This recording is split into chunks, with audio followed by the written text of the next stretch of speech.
नमस्कार मंडळी, कशा आहात सगळेजण. आज वटपौर्णिमा, सौभाग्याचा सण, खरं तर प्रेमाचा सण.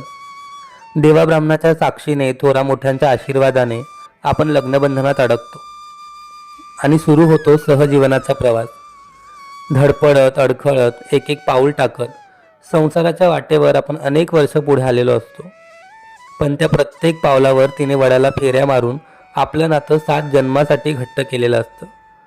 संसाराच्या रहाटगाडग्यात तिला ध्यास असतो तो फक्त आपल्या प्रेमाचा, जोडीदाराबरोबर 7 जन्माच्या प्रवासाचा.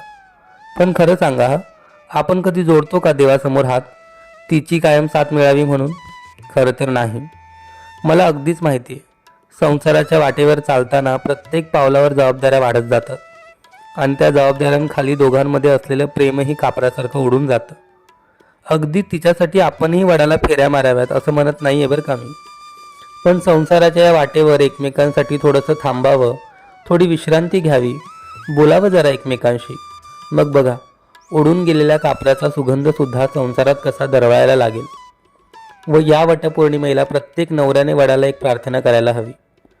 वडा वडा पाव रे, आभाळाला धाव रे, जोडतो हात तुला, मागतो 7 जन्मासाठी मीही आज तिला.